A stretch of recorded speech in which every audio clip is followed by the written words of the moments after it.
All right, guys, let's start. So, welcome everyone. This is our internship, uh, which we call Industry Mentor Program. This is our psychology part. There are few information which I want to share to you attendees. So, by default, your microphone is mute. So, in case if you want to speak, request microphone access using the button which is on the left bottom corner. Meanwhile, you can use the chat window. You can ask questions through Q&A sections, and there are few specific poll and quizzes, so you are free to attend that. Uh, so this is how our schedule look like. I guess you already have that right now with you on your portal and your mail. If you don't, you can take a screenshot of this as well. And yeah, this is our speaker, Miss Sarah Fernandez. She's my former colleague, and so I want to welcome her. So so hi Sarah. So Thank you, Shubham. she's a founder of Sarah Talk Psychology, and she's a counseling psychologist, and she's doing amazing work there. She's a Amazon best-selling author. She's passionate about making mental well-being approachable, inclusive, impactful, and has worked very extensively with field around counseling and mental health. So we are excited to hear her perspective and learn from her journey. And I want I want you to pitch in, Sarah. Thank you so much, Shubham. I really appreciate the very kind introduction. Right. So, as Shubham has mentioned, I'm an ex-colleague. I used to work in RiarPro. I worked in RiarPro for a year as a career counselor, and now I'm working in another organization as a student counselor. This introduction is really very, very honored to have this beautiful introduction. So, thank you so much for that, Shubham. Shall we Right. start off with today then? Anything else? Yes, we can start straight away. Okay, excellent. What kind of books do you write? Okay, Jia, this is we'll come to this in the Q&A section. Okay, फिलहाल के लिए let's start with psychology. I can request multiple present. Okay, I've sent a request for screen share, Shubham, if you could please allow that. ठीक है? Okay, great. It's done. Okay, thank you so much. So, guys, what we'll be doing first is going through a little bit of the internship, what we'll be covering in the internship, and how your assignment, or rather your project will be, etc. Right? Accordingly, if you have any questions, you can let me know and we'll answer them as well. Yep. Okay. So, Shubham has already mentioned, my name is Sarah Chriscyl Fernandes. My pronouns are she, her, and I am a counseling psychologist. I am also a UGC NET qualified counseling psychologist, a therapist, and currently I work at Asian Education Group as a student counselor. Okay. Um, a little bit about my background. I did my Bachelor's of Arts in Psychology from St. Xavier's, Mumbai, and my Master's of Science in Counseling Psychology from IIPR, Bangalore. I'm trained in a wide variety of approaches, but you don't have to know about that, so we can just move ahead. Um, Right. So again, right, I'm a founder. I have an Instagram page called Sarah Talk Psychology, and there I write and share content about mental health, about psychology. But most importantly, I work from a trauma-informed and queer affirmative lens. So you'll notice a lot of my ways of talking also are based in trauma and queer affirmative language as well. Right? Um, I love reading. I like playing with my pets. I love listening to music. I've been traveling around. I love interacting with people. I think that is something which has really helped me in this field, interacting with people. I like pottery and coloring, which I have not been able to do much of recently, but I'm hoping to get back into. And I love watching movies. Recently, I love watching horror movies. And because I'm here, you might figure it out by yourself. I love teaching, right? Okay. Now let's come to your um, psychology internship. Okay. This is in general what we'll be covering during our internship. We'll be talking about the psychology of daily life. where we'll talk about what is psychology, we'll discuss our biases, we'll discuss what emotions look like and how do we regulate them. We'll talk about psychology of social life, where we'll talk about our interactions with society, peer pressure, decision making, how does social media impact our health.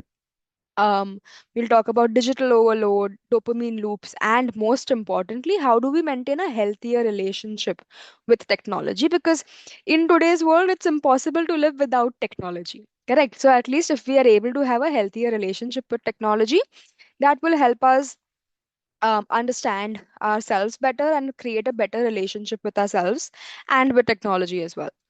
We're going to be talking about the teenage brain. We'll do very, very generic overview of neurocognition. We'll be talking about major concerns teenagers face. We'll be talking about body images, self-esteem, and identity issues because these are areas which are very heavily prevalent right now in the age that you're in. And we'll be talking about neurodiversity. When I say we'll be talking about, please remember this is not an in depth analysis. This is stuff which you can understand for at your age, right? Then, of course, we'll be talking about mental health and how do we reduce stigma, how do we deal with concerns in our lives, etc. Applied psychology to help us understand how we can use psychology to improve our habits and to improve our behaviors. And again, communication styles, conflict resolution. And then we'll be talking about something which is the hype of the century: AI and technology's influence on human behavior. We'll be talking about screen time, digital addiction, gaming addiction, mental health in the digital age, etc. Now, last year when I did this internship, this was the structure that I had for the project that you need to do, right? Now, basically, what we'll be doing is I'll give you a list of topics, and you'll need to select a topic from that list. Then you need to do a review of literature. A review of literature, I can notice a lot of questions in the chat box. Uh, okay. Is my screen not visible? Uh, it's It's visible. visible, right? Okay, ठीक है. Right. So I'll be sharing a list of topics which you all need to select one topic, any topic. Okay. Once you select the topic, you need to do a review of literature. Review of literature is a term which is used very widely at undergraduate and graduate postgraduate levels, but we're not talking about that intense of a review of literature. Essentially, I would like you to summarize 5 research articles which tell you about the topic that you have selected.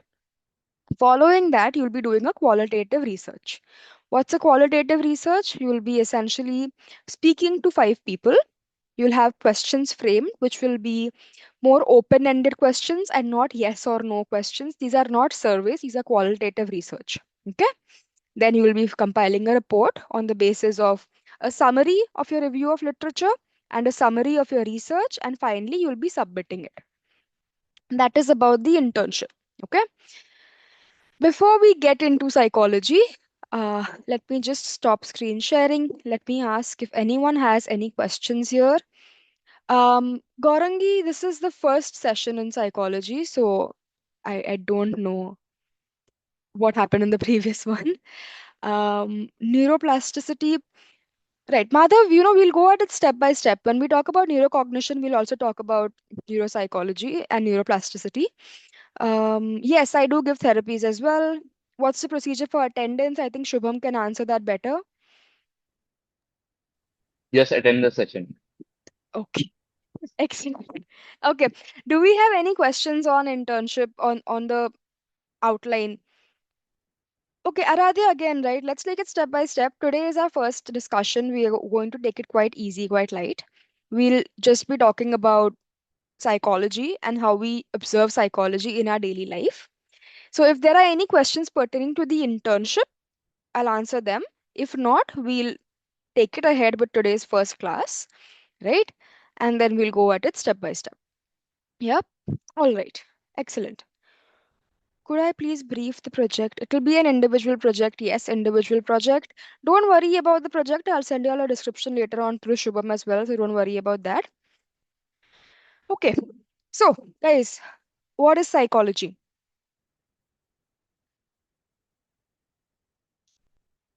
We'll start super basic, right? What is psychology? What does psychology study? How do we understand psychology? Understanding people, study of human behavior, mind experiences and behavior, study of mind, study of human behavior and emotions. Okay, this is very interesting, right? Very good amount of questions here. Mental processes, excellent. Okay, now I have a follow up question to everybody here who has said the study of mind.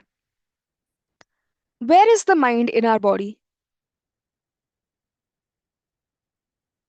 If I was to ask you, where is the mind? It's in the head. But in the head, it's in the brain. But the brain is a brain, right? It's a part of our body. So, where is the mind? It's not existing, but it is existing. It doesn't have a precise location. I don't think a mind exists. It's an abstract concept. Okay. The concept is abstract. Correct. Essentially, think of it in this way. While the brain is the physiological aspect of our thinking, brain is the physiological aspect of our cognition, mind is the mental and emotional aspect of our cognition and our understanding. Someone here has written it's a soft copy of our brain. That's a very interesting way of thinking of it, right? Essentially, when we say when we talk about studying mind in psychology, we're not talking about only studying the brain. We're also talking about studying thoughts, emotions, feelings, experiences, memories, etc., which are not only about the brain. Okay, we are able to see Shubham sir's screen only. I think that is it. Because I haven't shared my screen yet, I think, Prithvi. I'll be sharing it now. So you should be able to see it then. But right, so we've talked a lot about what is psychology, right? Okay, before we continue starting about the discussion on psychology today, can all of you tell me why you decided to take this internship?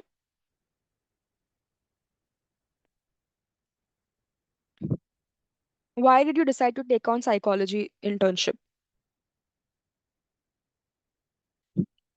Interest, explore the field in the future. Interesting subject, seems interesting. You want to become a clinical psychologist, love the subject, want to pursue it ahead, connected with every aspect of life. Um, mm, mm, mm, mm, mm. Fantastic. Sorry to intervene. Guys, you can like raise your hand. I can allow you to talk.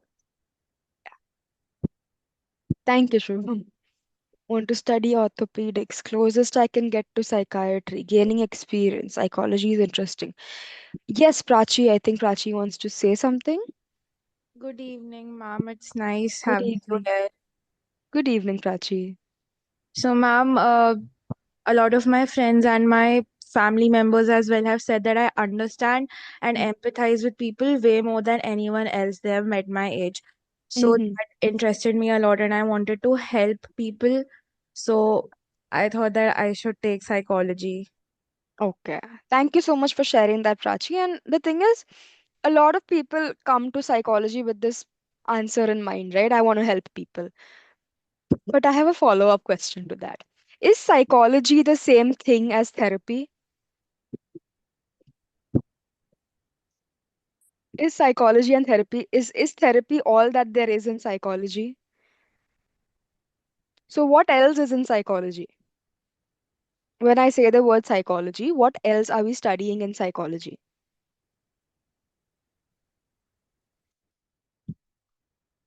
There is more. Just understanding people, human behavior, forensic psychology, excellent tests, research, amazing. Human development. Yes, I think Madhav wants to say something. Human behavior, cognition. Yes, Madhav. Ma'am, psychology is not always about therapy. Therapy Hmm.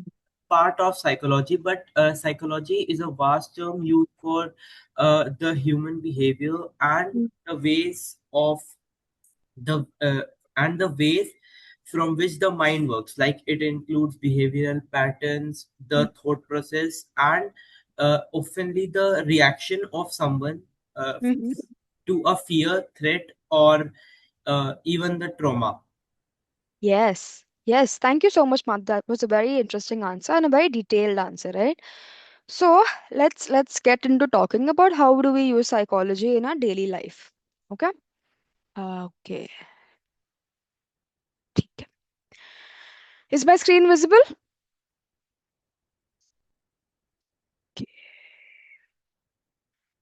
Yes. Okay. Excellent. Great. So in today's session, we're hoping to understand what psychology is, how it matters in our daily life.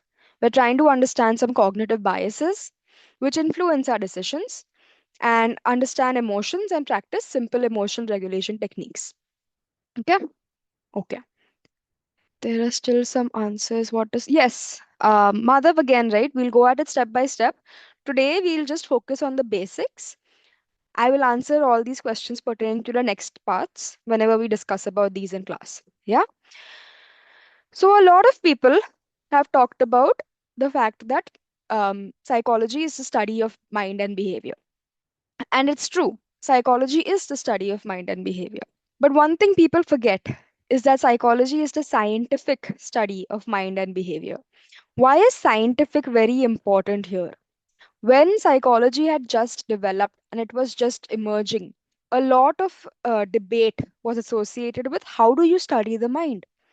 If you can't see the mind, how can you be sure of how the mind functions? How can you be sure of what is contributing to the way our behavior is? Right? So, a lot of people from other sciences and other fields said that psychology is not an evidence based approach because there is no proof showing the mind, which is why we started studying the brain, which is why we started developing and understanding more research about how the brain functions and how this impacts our behavior and our emotions and our feelings, etc. Right? So psychology is not just uh, you know um, a fashion design or like a pop word. It is a term which is based in a science. It has numbers, it has evidence, it has proof. So psychologists in the field of psychology are not just doing psychology by discussing about how the mind works and how behavior works. They're actually proving how mind and behavior works as well. Right? So we are trying to explain, predict, describe, and control behavior. Now, can someone here? So when we say predict, we're saying that I would like to understand what's going to happen in the future. When we say control, we're saying I would like to be able to control what's happening in the future and be able to manipulate the outcomes of a particular instance. But what is the difference between explain and describe? What is the difference between explain and describe?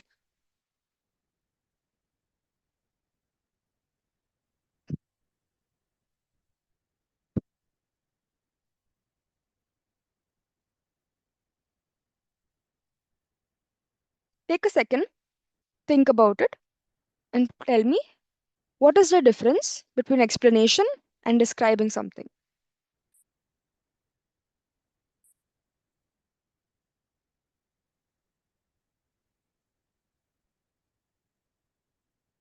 We have like 55 people in the class, I think, so I should get a lot more responses, okay? We explain something to people and try to make them understand what we're talking of. Explaining can include adding your own opinions, describing as facts. Explaining refers to the core understanding. Describing it needs only experiencing it, means to give the thrust. Explain means to elaborate. Explain includes the varieties. Okay, let's talk about it from an example. Okay, let's say that there is a teacher, and this teacher has noticed that a student comes late in her class every day. Every day, the class starts at 9 a.m. The student comes at 9:05 a.m.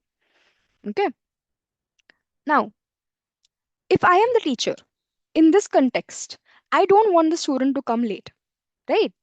So I will say that the student is coming late for my class every single day.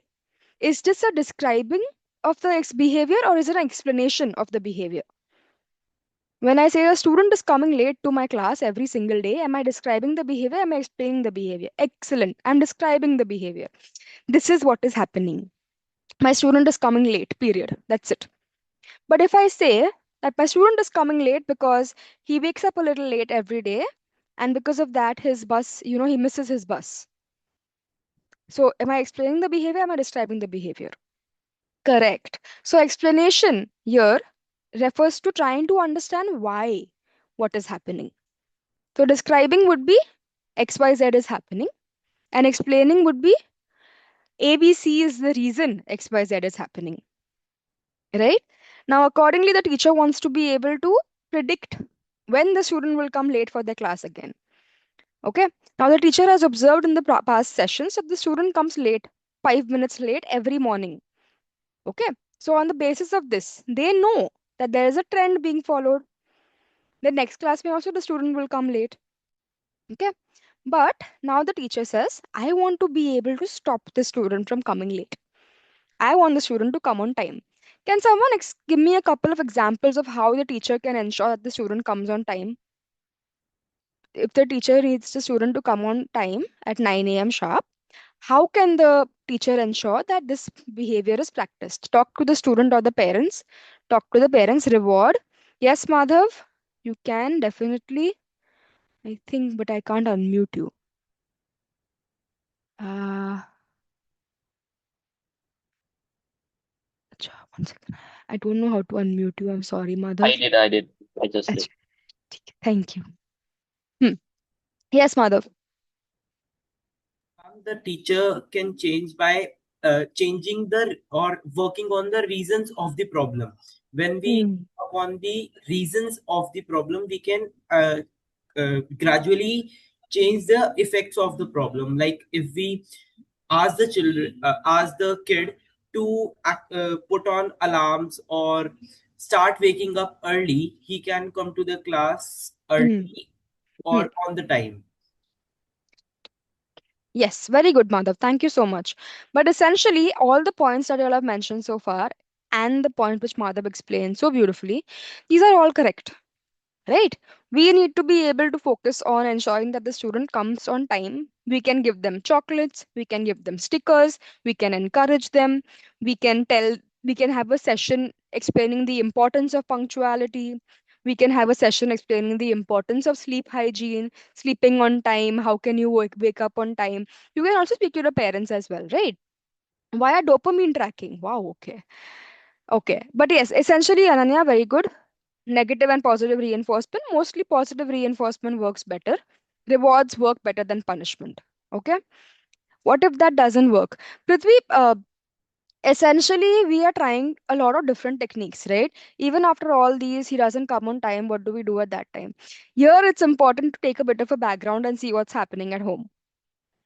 Okay. So what, like for example, I am also a person who works with students on a daily basis, right? College students. But we also have students who will come in late for class sometimes, and we will try and understand what's happening. We'll encourage them to come on time, we'll give them a reward system, etc. But if it's still not possible, then we'll speak to them one on one. We'll speak to the student, try and understand what's going on at home. Is everything okay? Are they having difficulty sleeping? Are they having a broken sleep? They keep waking up in the middle, right? Arab, actually, incentives are more useful than punishment. Okay. If a student associates something negative with a particular action, the likelihood of them being able to change that behavior is lesser. If they associate something positive with an action, they will change that behavior more likely. Yashika, again, we can't assume that, right? Like that we'll only be able to study one aspect of their behavior, which is why a holistic assessment comes into mind. We talk to them, we try and understand what's going on. We describe what's been going on at home. What time do they sleep? Are they having struggles keeping the phone aside? Are they eating okay? Are they drinking water? All those things as well, right? So, again, psychology is a holistic field which tries and defines and explains all these behaviors, right? Okay. Psyche and logos. Psyche is mind and logos is study. These are two Greek words which form psychology. Okay. All right. Now, when we talk about psychology and we talk about the questions that psychology tries to answer, we're saying it tries to answer how do we learn? How do we learn behavior? Why do we remember some things, forget something else? Why do people behave differently in the same situation? If my bus is running late, why is it that I am able to keep myself calm and composed while another colleague of mine is extremely hyper and gets extremely scared or worried about what's going to happen next? And why do emotions feel overwhelming sometimes? What is it which makes emotions feel scary? What is it which makes emotions feel like you can't control them, that they are out of your control? Right? These are some questions psychology tries to answer. Can you think of any other questions psychology tries to answer? What causes mental disorders? How can they be understood, treated? Very good, Yashika. Anyone else? What other questions does psychology answer?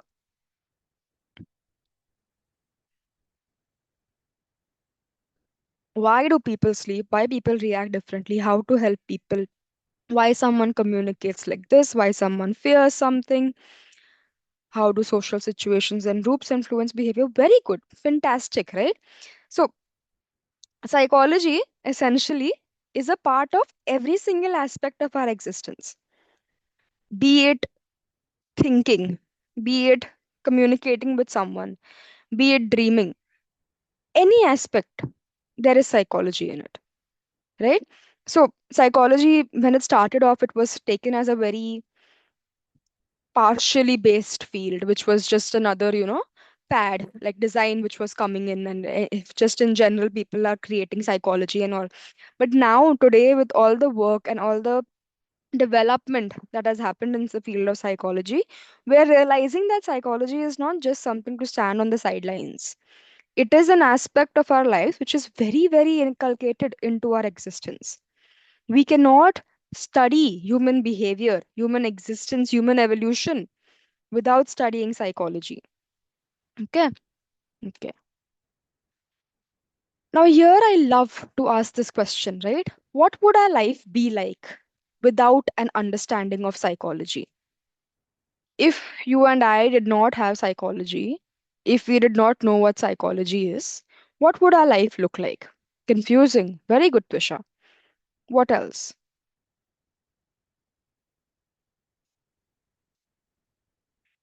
Yes, Ilakshi, very good.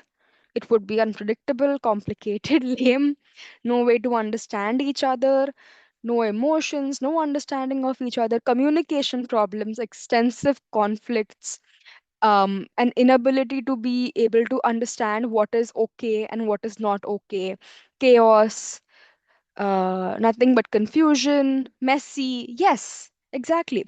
Now, when you think of a world like this, do you think it's possible to function in a world like this where psychology and these important concepts are not understood? No, right? So, when we say that we are trying to focus on psychology, we're not focusing on it just as a theory. We're also amplifying. In psychology, psychologists can also console people or not. Kushi, again, we'll talk about this in the next classes. But then again, there are lots of terminology problems here. But essentially, we're trying to say that psychology may be a subject which is not given enough credit, but that doesn't mean it doesn't do the work. It works in every single field of our life, in culture, society, family, relationships, technology. Everywhere there is something or the other to do with psychology.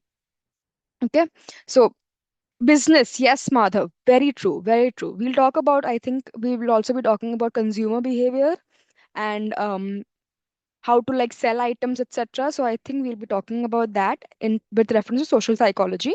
Then we'll be able to understand this a bit better, right? But essentially, we're saying that psychology is a part of our daily lives and it's there in every single day, way. Okay. All right. Now, when we talk about cognitive biases, we're saying that our brain tries to trick us. Okay. Um, Sometimes when we are in a hurry, we take a shortcut, right? Now, that shortcut could be an easy way to reach the place, but we don't know if the shortcut will actually make us reach the place safely. Correct? Sometimes it could just be that um, Yes, Ilakshi, I'll explain that, right? I'll explain that right now, actually. So, cognitive, Ilakshi, refers to mental, right? So, when we say cognitive psychology, we're explaining the processes in our brain which occur, in our mind, which occur in the background and make us behave a particular way. If I see someone walking on the road and I am not feeling extremely safe about how I perceive them, what will I do? I will change the path, right? I'll go to another part of the road, or I'll go and walk with a group of people for protection, etc. So, cognition here refers to my judgment made of this person for my purpose of survival. Okay. So, anything which is mental, which has to do with the brain, with thinking, with emotional and mental aspects, is called cognitive psychology. It's called cognition. Okay. Now, when we talk about cognitive biases, we're saying that these are things our brain does to help us save some time. Okay. Sometimes when we have a lot of things going on, we try and multitask, right? That is also so that we can, um, you know, uh, so that we can save time and get a lot of things done. But we know that not everybody works multitasks very well. Correct. Some people are unable to multitask. Some people struggle a lot, right? So, cognitive biases are mental shortcuts. They help us think fast, but sometimes they can be misleading and they make us think in a very rapid manner, which causes adults and experts to have difficulties in their judgments. Before we talk about a couple of basic and common cognitive biases, let me give you a bit of an example. Okay. Um, let's talk about racism for a second, guys. Okay. A lot of people use racism as a justification to treat a particular group of people in a particular manner. Correct? Now, why do they treat them that way? If I think that a student coming from a particular sector of society is not um, as intellectual or something, right? If that is the generalization I have for one student, I will think that way for every single student from that section. Okay? You must have heard, right? Sometimes when Yashika halo effect is a little bit different than that. I'll explain it in the next slide. But yes, um, sometimes you must have heard that teachers may say something like, oh, ये class B के बच्चे ऐसे ही करते हैं. कैसे ही करते हैं? Just because you're in class B doesn't mean you'll behave the same way, right? Similarly, yes, very good, Arav. Hasty generalization. Similarly, just because there is a person belonging to a particular group does not mean they will definitely behave in a particular way. Okay? Yes, stereotype, social and cultural conditioning, racism, prejudice. These are all aspects which stem from cognitive biases, guys. Okay? So let's talk about a couple of cognitive biases we face on a student level. Okay? ठीक है. The first one is confirmation bias. The tendency to search for, interpret, and recall information which supports our pre existing beliefs while ignoring or discrediting contradictory evidence. Okay, let's talk. Yes, Madhav, very true. Let's talk about this from an example. Mm, okay, let's say you're having an argument with your parent, and your parent tells you, you know what, you are always keeping your room very dirty. And you want to tell your parent that's not the case. I keep my room very clean. And then your parent says, when? And then you tell them three instances when you kept your room very clean. Okay? Three instances. And then your parent tells you that, you know what? That's fine. But sometimes we have guests over and your room is still very dirty, very unhygienic. How can you do like this?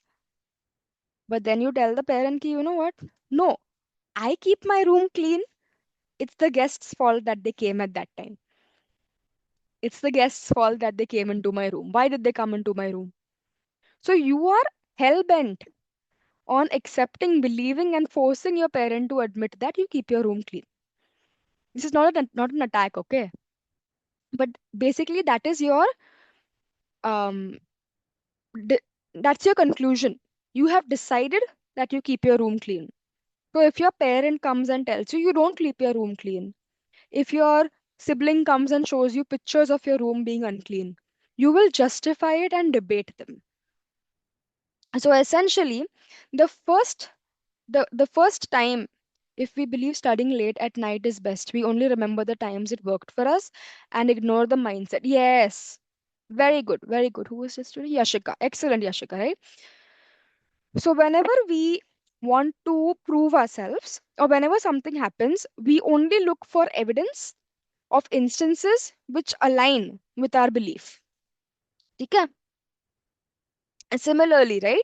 When you go to PTMs, when a parent might come to a PTM, a teacher might not always highlight the things that the student has done in balance. Sometimes they may focus only on the things that the student has done which are messy, which are incorrect. Correct?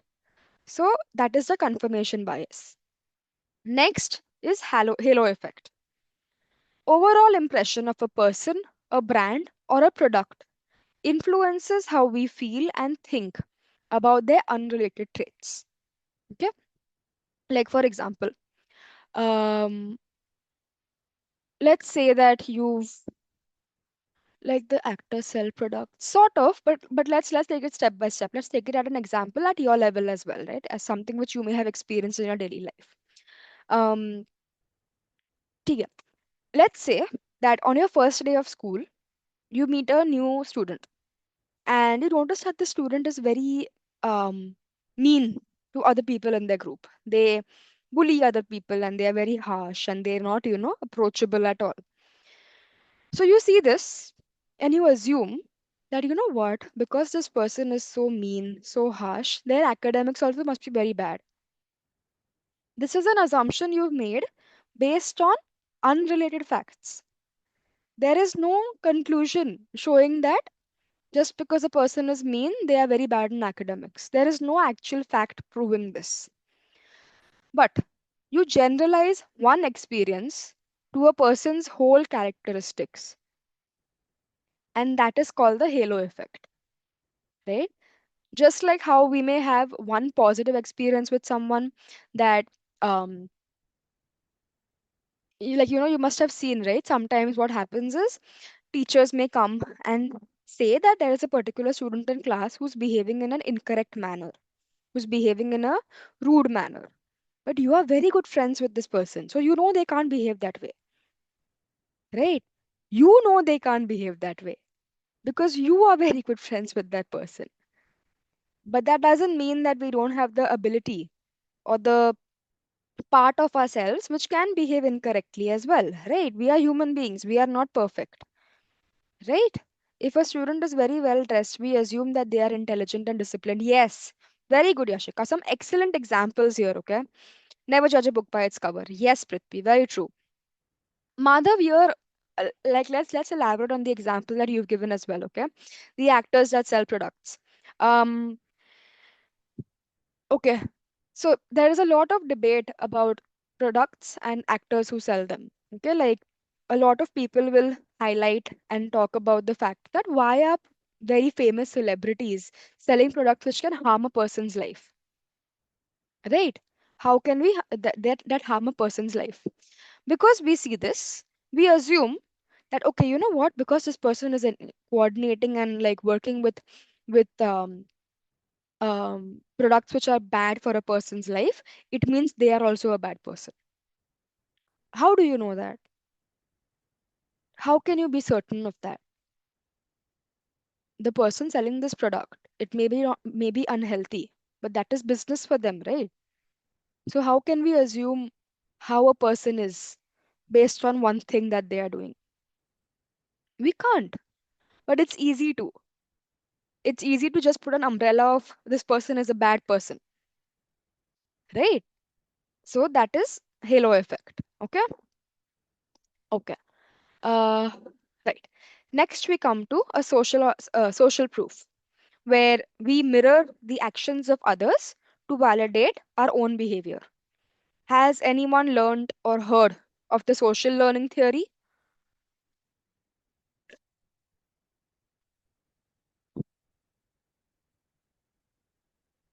Social learning theory by Albert Bandura. Correct. Right? So we see something and we repeat it. When we repeat it, we are justifying it. Let's pick up the same example of actors who are selling products which are not very good, right? Like, I won't name any actors and any products, but um, a very common example or a very recent example which has come up is that uh, hmm, I think a very famous actor was propagating the selling of this, tobacco brand. Okay, and what happened is there was another kid from like one of lower social status places, and he was using the same tobacco. Okay, and when asked, why are you using this, you should not be using this product, it's not good for your health, this kid said, why should I not use it, because this one famous very big actor also uses it, so why should I not use it? Okay, so again, right, we're mirroring someone else's actions and we're using this to validate our own behavior. Because this other person did it, that's why I'm doing it. Okay. Then there is anchoring bias. Anchoring bias is when we have a shortcut where our brains rely on the first piece of information we receive when making decisions. Now let's try and again analyze this um in a more halo effect manner. Okay. The first experience we have with a teacher. Okay, let's say that you are in a school orientation, and what happens is you're learning about how the school functions and the subjects and the attendance, etc., etc. And one teacher you notice is shouting at another student. Now you notice this teacher is shouting at the student. You don't know why she's shouting at the student. You just see that she's shouting at the student, and this is not nice. So you assume this teacher is a bad teacher, but it turns out this teacher could be a very good teacher in class. Maybe the reason she was shouting at the student is because the student was behaving rudely with someone else, or back answering, or speaking very loudly, or using his phone or something like that. Right? You take one evidence, one information, and you base every single next decision based on this one information. Okay? So this basic information becomes our anchor. Okay? This is basically how anchoring bias works. Okay. Then we come to negativity bias. This is a very, very, very common tendency of human beings, right? We always focus on things which are negative in our life. We focus heavily on things wherein we did not perform very well, aspects in our life which were not as good as we would like them to be, right? We could be doing excellent in mathematics, but we'll still focus on the fact that we are scoring below average in English. In front of the below average in English, the mathematics thing takes a backseat. As individuals, we are very hard on ourselves. We have a very negative self perception and negative self talk. So even if we make one small mistake, we amplify it a lot. Okay? That's a negativity bias. And then, of course, there are shoulds and musts. Shoulds and musts are rigid, self imposed rules that we set for ourselves and for others. Okay? Let's take again an example here. One second. Shoulds and must का example लेते हैं. I should always score 100 on 100 in my mathematics exam. I must always be on time. I must always respect my elders. Right? These are some shoulds and musts that we follow. Okay? Now we're going to play a game. I'll give you a situation and I want you to tell me which cognitive bias is being used in that situation. Okay? Allow me 1 second. I'll be right back.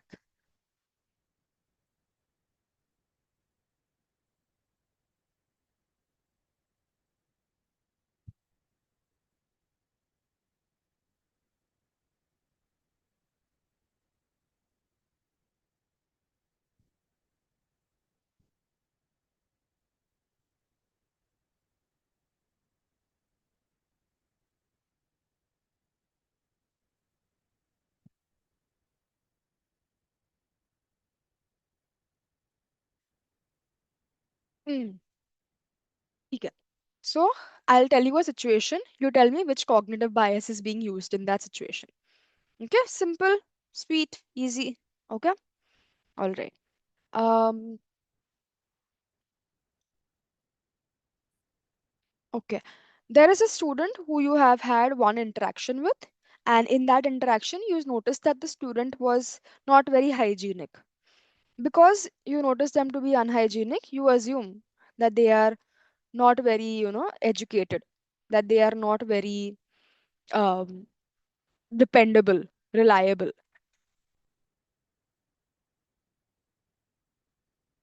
Halo effect, anchoring bias, civilized. Hmm? Anchoring bias, halo effect, halo effect. Correct. Sorry to interrupt you, ma'am, but I have an academic class. I don't know about that. Khushi, I think hopefully Shubham can answer that. But yes, so here we're noticing Uh, halo effect. Sorry to interrupt. Kushi, you can watch the recording. Okay. So there is halo effect and there is also anchoring bias. Correct? So it isn't that one situation में एक ही bias हो, है ना? What is the name of your IG name? We'll do that later, Madhav. ठीक है? Okay. Let's say that you're having a fight with a very close friend of yours and you want to prove to them that they are always behaving very negatively with you when they are under stress. So your friend is arguing with you, you're fighting with them, and all they are telling you is that I get stressed out, so I have a hard time conveying my emotions, and you're telling them every single thing that they've done wrong, right? There's negativity bias and there's confirmation bias, right? Because you're not just focusing on evidence which is against your belief, you're focusing on evidence which is based on your belief, right? Regardless of what your friend says about the ways that they haven't hurt you, you will focus only on the ways that they have hurt you, right? So that is confirmation bias. Okay. Um, hmm, you okay, so you notice that there are a couple of students in your classroom who are behaving very rudely with their teachers. And because they are behaving very rudely with their teachers, other people in the class think that they are very cool. So you also behave rudely with your teachers, hoping that you will also come across as being cool. Which bias is being seen here? Social proof. Excellent. Very good.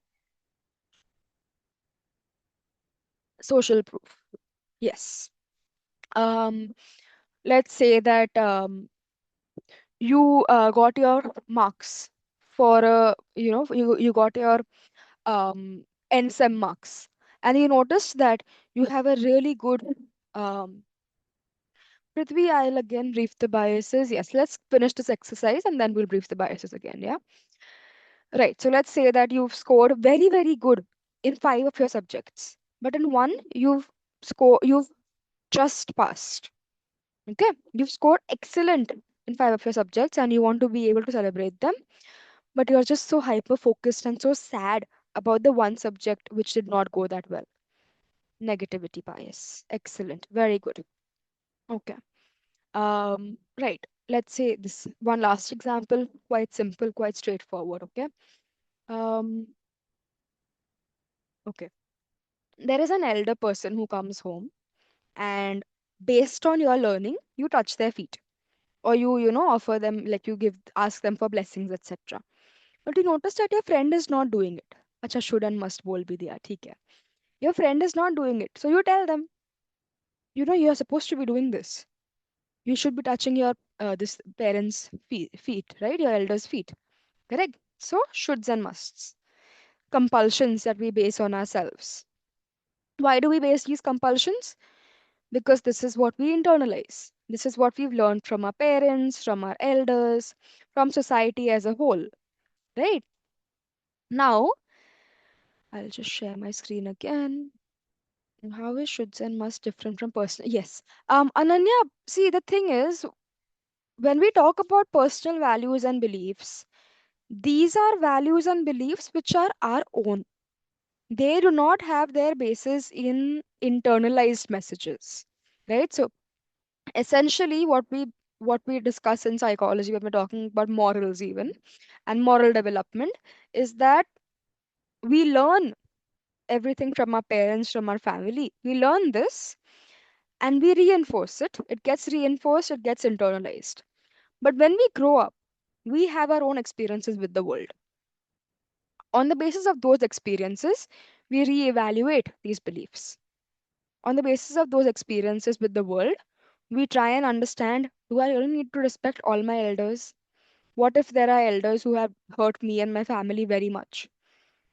We try and understand, um, is everybody who comes from a lower socioeconomic status someone who can't be depended on? We try and question our biases, right? So shoulds and musts differ from personal values and beliefs in the main essence that personal values and beliefs are not internalized messages. They are not messages that our parents have told us, our society has told us. These are things that we've learned, we've given up on, and we've reframed things, and we've learned healthier ways to have these beliefs. Okay, does that answer your question, Ananya?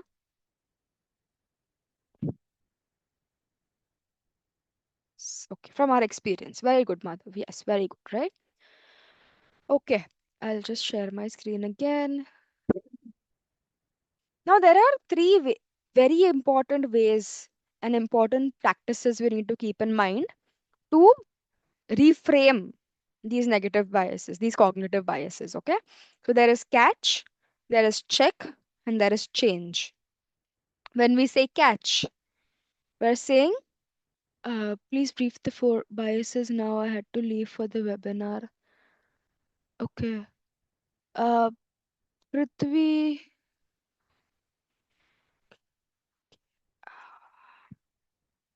Shubham, can you help us Uh, out here, please? Prithvi, you can come back and rewatch the video. So the recording will be available in the group itself.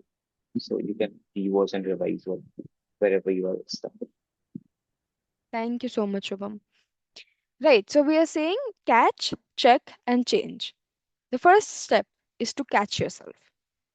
When you notice you are going into a loop of a cognitive bias, when you notice you're making an assumption, when you notice you're jumping to a conclusion without any fact, is when you catch. Okay? Then there is check. Is the thought I am thinking based on any facts? Is there evidence saying that I am a bad person because of XYZ? Is there evidence saying that my friend is non trustable because of XYZ? Do I have actual factual evidence to prove my thought? If I don't have it, I need to change it. Do I have enough evidence proving that my room is always clean? Do I have enough evidence proving that just because I scored less in mathematics, I am a bad student? Right? So, Madhav, no, Madhav. Detachment here is a quite a very different term which doesn't really fall under cognitive reframing, but it is a little bit of a clinical term as well. So maybe we'll just leave that for time being. We'll come to it later on.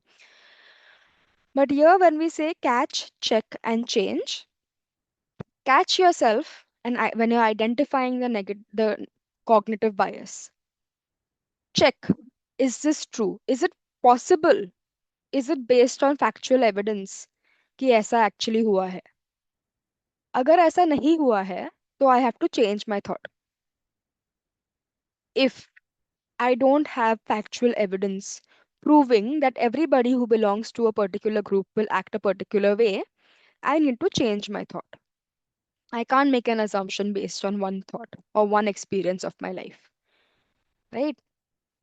So these are the three C's of cognitive reframing. Okay.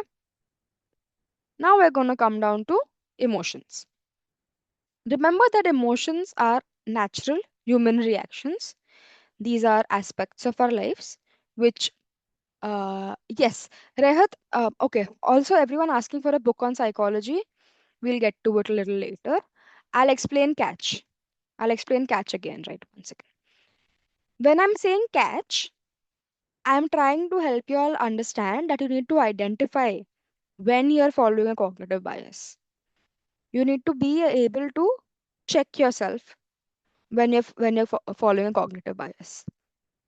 If you are unable to identify that the way I'm thinking right now is not based on facts, is not based on evidence, you'll continue thinking in that particular manner. So when we're saying catch over here, we mean identify and realize and acknowledge that the way I'm thinking is cognitively biased. Okay. When we say check, we're trying to find evidence to disprove our cognitive bias. Okay. And finally, there's change. When we have enough evidence to disprove cognitive bias, we can change our cognitive bias. Okay. I think I went offline. Am I audible, guys? Am I having network Yes, you are. problems? Okay, excellent. Thank you, Shubham. Okay. Now, when we talk about emotion, we are saying that emotion is a natural human response. It's a natural human reaction. We all have emotions. These are not things we can ignore. Okay, these are signals from our body and our mind. They are ways of helping us understand how we feel about a particular person, a particular situation, a particular event. These are not good or bad. A lot of people say that anger is a bad emotion.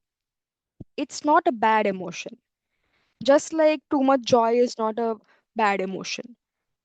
No anger at all is not a good emotion. Emotions are neutral, emotions exist. We add judgments to them.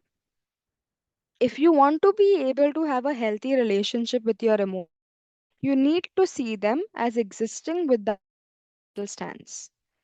When we view emotions as neutral and not good or bad value judgments, we are able to understand what our body is trying to tell us. Okay.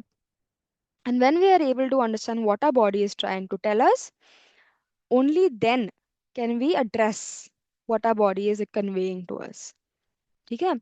Now, here is a very important question. Why do emotions feel overwhelming as a teenager?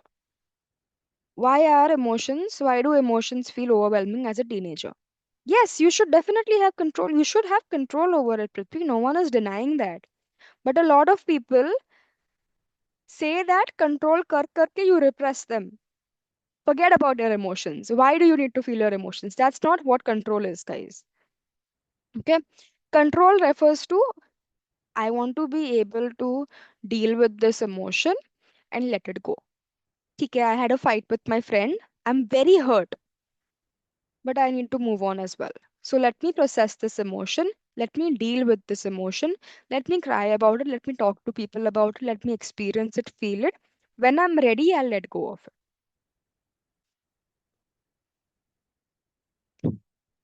A lot of um a lot of responses in the chat box, right? We don't understand emotions completely. We're able to understand emotions. Our body is going through a lot of changes before which we are able to understand. And when do we know that we are ready? Iram, when situations don't feel as scary and when emotions don't feel as strong is when you know you're ready to let go of something, right? There are hormonal changes, there are personality changes, everything feels personal, we're figuring out our identity. All these things are going on. So it's understandable that teenagers will have a hard time dealing with life. It's understandable that they will have tantrums. It's understandable that they will feel lonely. They will feel isolated. It's obvious, right? If you're dealing with 15,000 things while only having two hands, two legs, and one mind, forget two hands, two legs, while only having one mind and one brain, it will feel overwhelming. Your body is changing, your behaviors are changing, your friends are changing, your family, your perceptions, your morals, all these things are changing. How can you expect to not be overwhelmed? Correct. So that is why emotions do feel overwhelming. Okay. Okay. Now we are not, you know, dwelling too much on emotion, because where this is an overview internship as well, right? We don't have enough time or capacity to deal with emotions, mental health, mental behaviors, etc., in a very in-depth manner. So now we'll talk about emotional regulation. Please remember, emotional regulation has never meant, does not mean, and will never mean ignoring your emotions. If someone tells you you should learn to emotionally regulate, just ignore those feelings and just shove them deep inside yourself, that is not how emotional regulation works. Emotional regulation means responding thoughtfully and not reacting impulsively. When we have an argument with someone we love, our first response is, how could you hurt me? Our first response is a negative, impulsive behavior, a pushback. But here, we're only engaging in that argument even more. We're amplifying the intensity of that argument. We're not solving that argument. We're not communicating, we're fighting. Right? So, when we say emotional regulation, we are not saying ignore your emotions. We're saying respond to your emotions, don't react to them. Try and understand the connotations of respond versus react.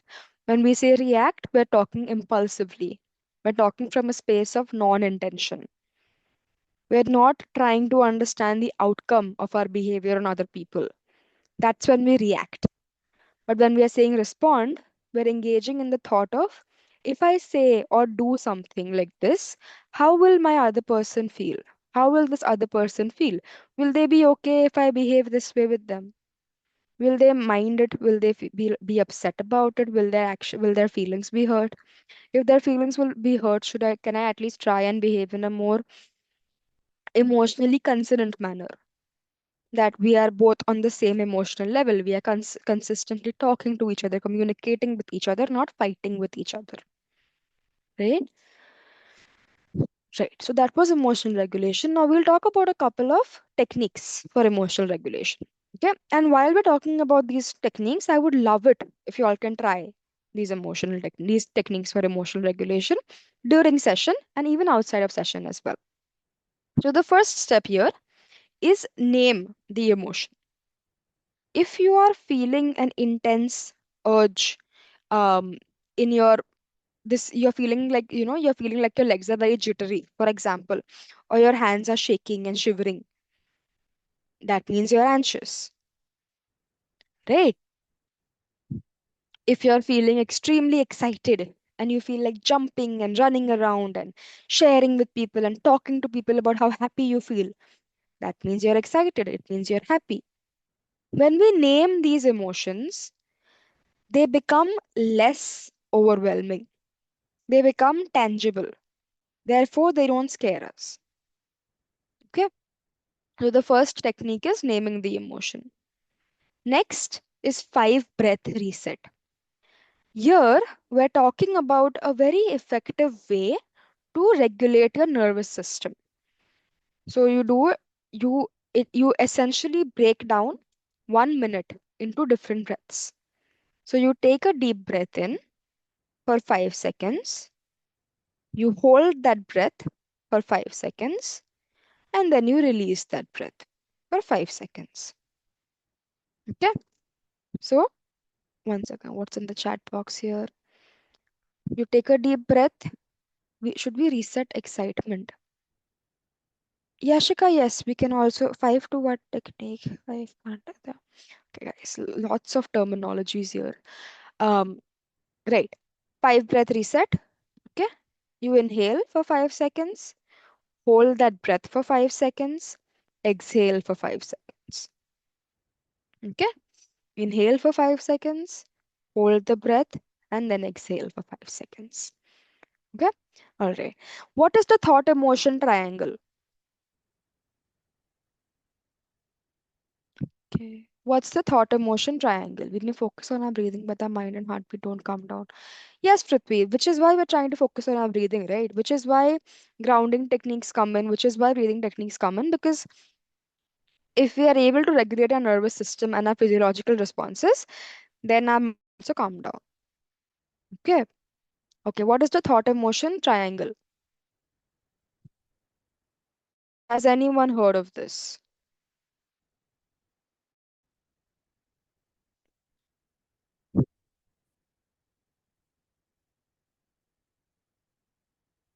Okay, what's this? Okay. Yes. Okay. To think about the thoughts and the action that cause. Yes, Prachi. Excellent. Right. So essentially, we're trying to understand what is causing the behavior I'm engaging in right now. What is making me feel a particular way? What is making me behave a particular way? When we understand the reasoning behind our feelings and our behavior, these feelings and these behaviors don't feel overwhelming. They seem more in our control. Okay, so that is the thought emotion triangle. Then there is the pause technique. Essentially, here what we're saying is when you're extremely angry or when you're feeling very excited, your first response might be a very excitatory response, maybe an overwhelming response, which is why try and stop. Take a pause, take a breath, understand what your body is feeling, and then take the next action. Okay? So you stop. By stop, we mean actually get out of the situation you are in. If you are having an argument with someone and that argument is getting very heated, step back. Leave the room, take a couple of seconds to yourself. Take some nice cooling deep breaths. Try and observe how your body is feeling and then engage with the person when you're functioning from a calmer state of mind. Right? Okay. So that is pause button technique. Then we talk about reframing negative thoughts. Now, reframing negative thoughts, right? We've talked about cognitive biases and we discussed three C's. What are the three C's we discussed?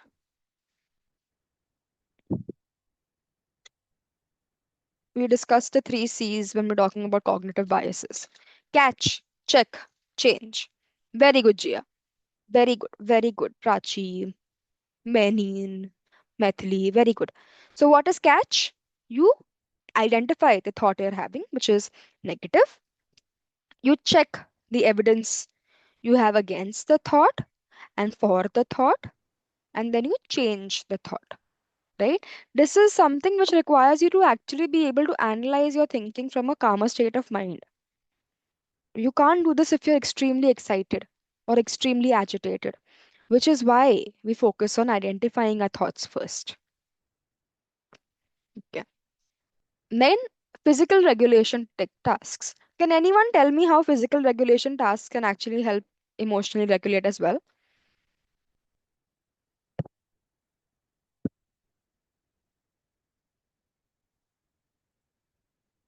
Distract us. Fidgeting helps regulate, calms the body. Mind has time to rest. Also, guys, just letting you all know, exercises, yoga, meditation, these are things which release dopamine in our body. Okay, and this is not the cheap dopamine. This is dopamine which actually lasts for a longer time. So, whenever I'm working with the client in therapy, I try and focus a lot more also on their physical health and trying to understand if they are engaging in physical movement, if they are engaging in tasks which connect them to nature, which require them to move around, do something with their body, right? Because physical regulation tasks not only distract us, they actually allow our brain to focus on the parts of our body which are working and feel a little bit motivated in the fact that these are active parts of our body which are working. And then again, there are social tools, engaging in behaviors which are good for our social health, talking to friends, going out with our family, playing games which require us to interact with each other, empathy, communication, collaboration. These are all activities which help us feel more regulated because we feel less alone, right? So these are the techniques for emotional regulation. Okay. All right. Now, When we talk about anchors in self regulation, this is not the same as an anchoring bias. Okay, yes, running as well. S- Okay, so let's just very quickly look at this video. Is my audio shared as well? Give me 1 second and turn to full screen. Okay, someone will need to tell me if you can hear the video. Okay, second. Can you hear the video as well? I guess no. No ना, ठीक है, तो मैं sharing एक बार बंद कर लेती हूँ.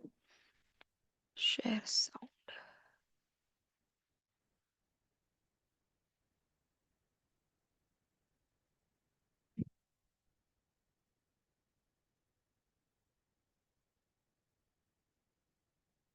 Okay, allow me 1 second, please.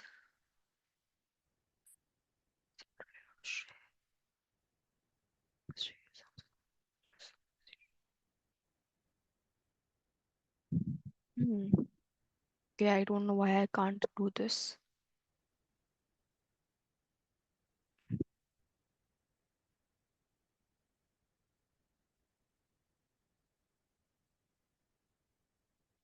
Okay, I can't seem to share the audio for some reason. Zoom has really changed their thingy. Uh,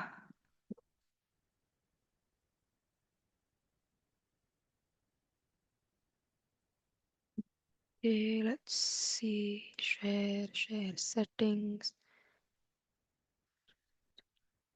Advanced. Is there a way I can help you? Yeah, please. I don't know how. I mean, I'm trying to figure out how to share the audio, but it's not working. So what I Even I'm can, exploring. yeah, exactly. So कोई बात नहीं. What I'll do is I'll just share the video to you, Shubham, and then you can share it in the WhatsApp group. है ना? ठीक है. So that brings us to the conclusion of our first class. Right now, what we're going to do is we're going to solve an emotion regulation questionnaire, and I'm gonna send you the questionnaire in the chat box. Let me just find the questionnaire very quickly. Where was it? Emotional. Hmm. Okay, this is not a part of the. You can share us the link and explain us accordingly. No, ma'am, no, ma'am. Right, okay, 1 second. This I will require you to have like a pen, pencil, or and a paper so that you can mark your answers. You can solve the questions. Okay, and then tell me what is the emotional regulation technique you're using for your behavior. Send the link in the 1 second. Look in downloads.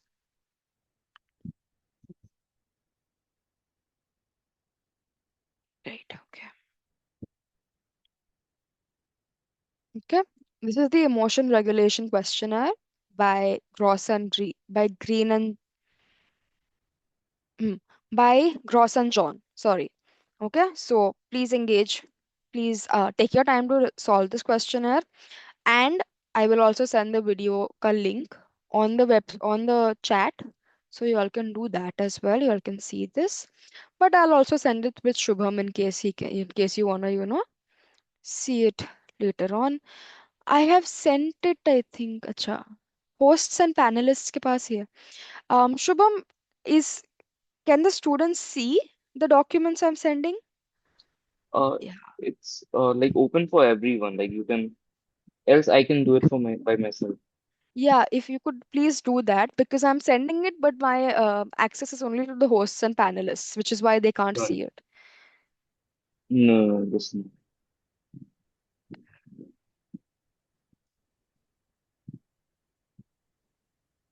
ये क्या हो गया? Uh, Shubham, I think you've sent something else by mistake. Yeah, yeah. Can you send me the link? I'll paste it over here. Yes, I'll just send it to you. It's actually a document. Shubham Raj. Mm.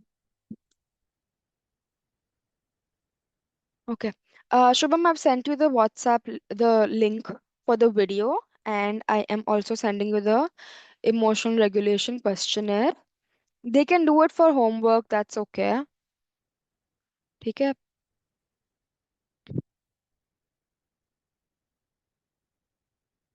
Okay. Okay.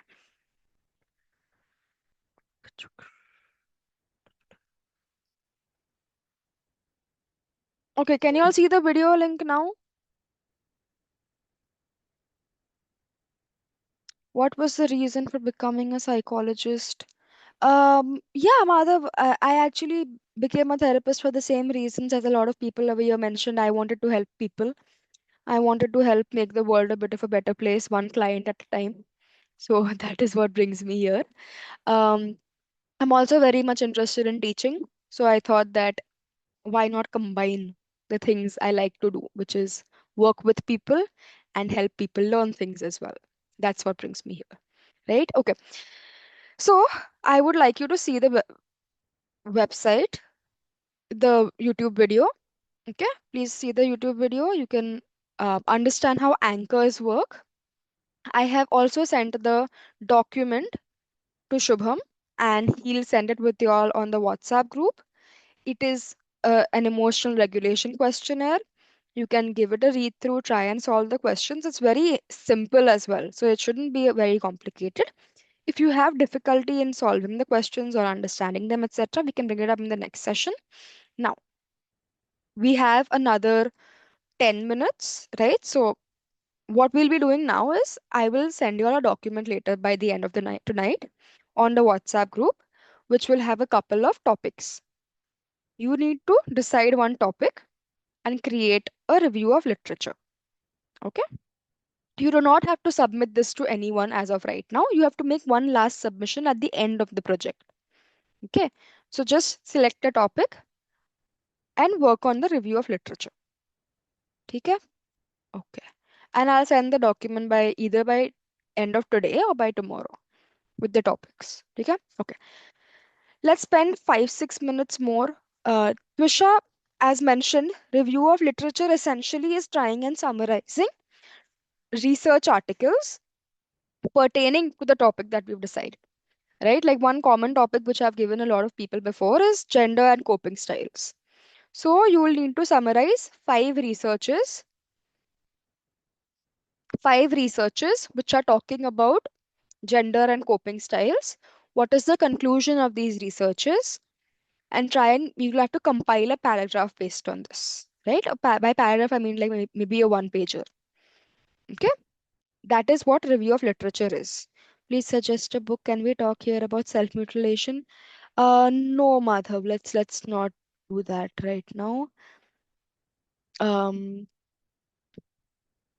I will send some guidelines on the review of literature as well, how to go about it, and I'll also send a couple of books for psychology as well. Yeah. Okay. What else? Would you resend the document? No, no, Yashika. This is entirely an individual project which you need to work on your own. You don't have to present it. You just have to submit it at the end of the internship, right? So there's no presentation. This is a research-based project. Okay. Okay. Twisha, I think Shubham can send the document again on the WhatsApp group. I'll send him the documents again. Okay. Uh, Um, yeah, I'll do that in the WhatsApp group. And I've already sent it here as well. You can see and download it from here. Else, I'll do it after this meeting. great. Thank you so much, Shubham. Right. Um, okay, let's see. Okay, so pertaining to what we covered today, let's take like 4-5 minutes and try and understand if there are any questions which I may not have answered yet. I'll send books for reference as well, right? I'll send the name of those books as well. So for now, for the next couple of minutes, any questions that you want me to answer pertaining to what we did in today's session?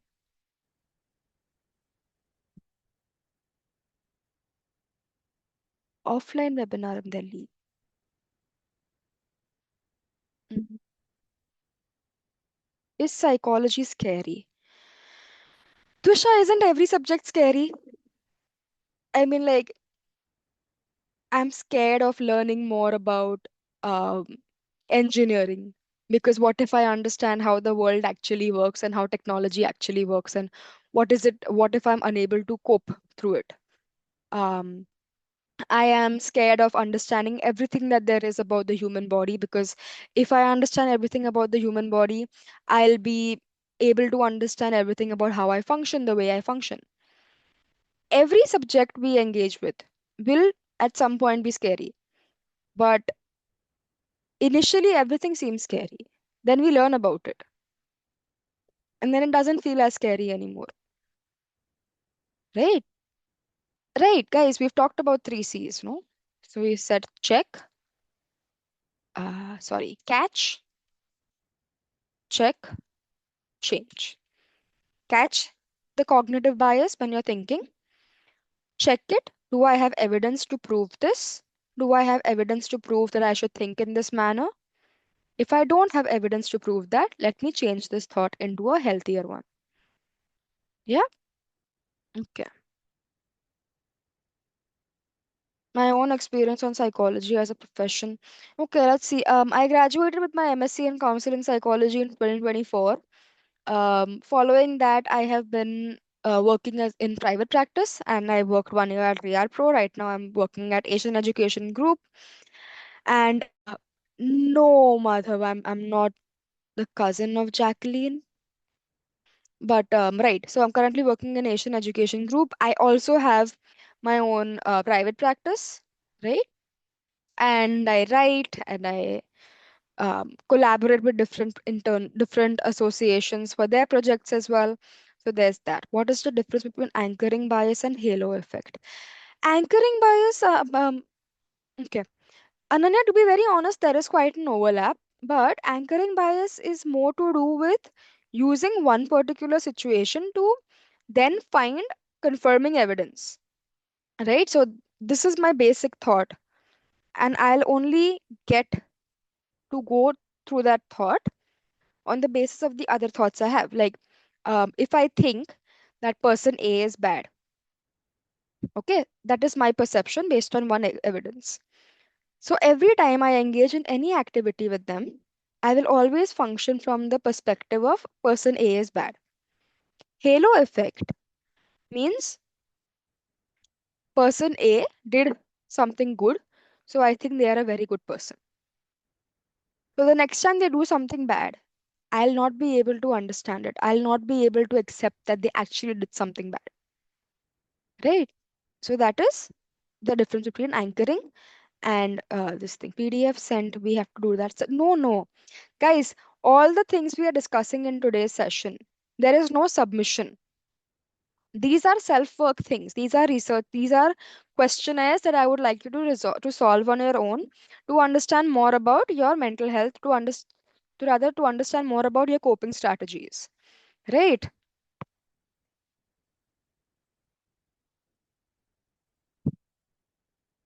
How do I feel about psychology? Aradhya, I think it is still a budding field in India. Very misunderstood, but hopefully that will change, because now we have a lot more people doing research and trying to understand psychology in a more in-depth manner. So there's that. After doing my BA, I'll do masters. Yes, I do, Yashika. After doing my BA in psychology, I'll do masters and I'll have to work under someone to actually learn about therapy. Yes. Can you share the PDF where we studied today? Why people nowadays prefer to talk with AI? Gia, again, right? People believe that technology is more prominent and more useful than human connection, but that is not the case. Lot of research and lots of articles proving the fact that talking to AI about mental health can lead to some very, very dangerous outcomes. So please, I would not recommend it. Okay? Why is it known for not having a good future, especially in terms of Visha? See, again, right? We're talking about it from a more Indian perspective. Like right now, psychology is still budding. It hasn't entirely developed yet. It will take some time for you to reach the stage where psychology will also provide very high salary, right? So because we are just now, there is still so much of taboo associated with it. So we're still figuring it out. We're still trying to base ourselves in psychology in India as a most stable field. Those things take time, which is why the salary thing is still something which a lot of people debate. It gets difficult to earn in this field, but it amplifies the fact that you need to, if you want to continue working in this field and surviving and having a positive experience with your work, you need to have the motivation, man. When I entered the field, I did not worry much about money, to be very frank. I wanted to engage with people, I wanted to help people, I wanted to ensure that people are able to figure their stuff out, right? Even if it's just what, 10 people, 20 people, whatever. So yes, it's important to keep that sort of a perspective in mind.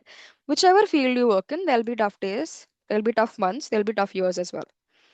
But you need to find that drive, because in the absence of that drive, you will not be able to succeed in any field you go in. Yeah, all right. That is all from my side for today, guys. Um, Accordingly, I'll send whatever things we discussed about by tonight or by tomorrow. Yes, Parisha, psychology can definitely help in medical field. It helps us understand more about the way the brain functions. It helps us understand more about the connections with the brain and the other parts of the body as well.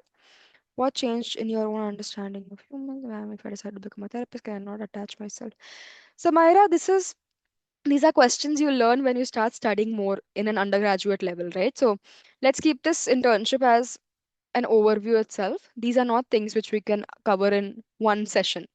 Okay, so not becoming too overwhelmed with clients, and try and keep an open perspective, open mind to it. Okay, all right. I think our next class is on Thursday, and Thursday we'll continue with learning more about, I think, the teenage brain, if I'm not mistaken. And I'll send these resources by tonight, tomorrow morning. Okay. Okay. Thank you so much, everyone. Thank you, Shubham. All right, guys. Thank you, everyone. We are closing the session for everyone, guys. You can leave the chat. Have a good day. Sorry, good night.